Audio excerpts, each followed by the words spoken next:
The BC Residential Tenancy Branch presents an information video on settlement discussions in hearings. Sometimes landlords and tenants experience conflict with each other for a variety of reasons. With a tenancy dispute, there are 3 ways to resolve it. Since each step gets more time-consuming and straining on the relationship, we recommend you start with the first. The first and easiest step is to talk with each other about what is happening and see if you can identify solutions that would work for both of you. Sometimes the other person just doesn't realize what is going on or doesn't understand it from your perspective. If this doesn't work, the second step is to send them a letter asking them to address whatever issue is causing the dispute. You can do this step on your own or with the help of a friend or relative. The third step is to file an application for dispute resolution and/or serve a notice to end tenancy with the Residential Tenancy Branch. This may result in a hearing with one of the arbitrators at the Residential Tenancy Branch. Another video in this series explains the arbitration process.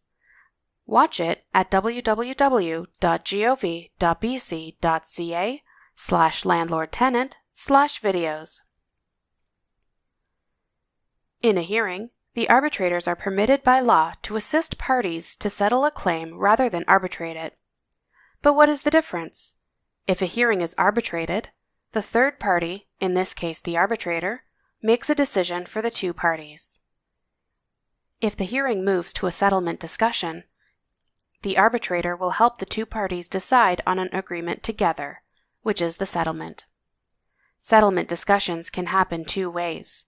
Sometimes, you might have already been talking to the other party and have some idea of how you can resolve the dispute, so you can request it at the hearing. Other times, the arbitrator might notice that there is room for settlement because of the type of dispute or your relationship with each other, and suggest that you may still be able to reach a settlement of your dispute. It is important to remember that if you're called to a hearing, you must participate in the arbitration process. However, the settlement process is voluntary.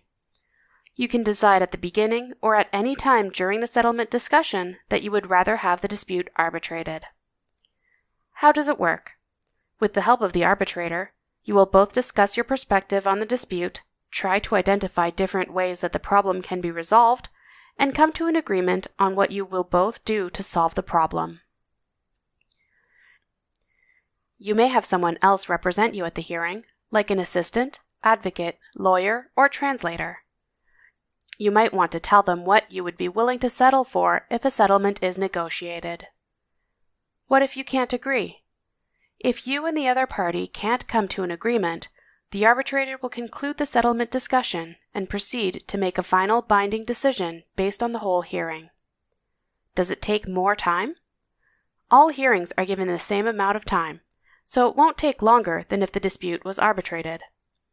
Just like with an arbitration, there is no one approach to a settlement discussion, so don't worry if the hearing does not go exactly the same way as we've described here. For more information, please visit our website at www.gov.bc.ca/landlordtenant.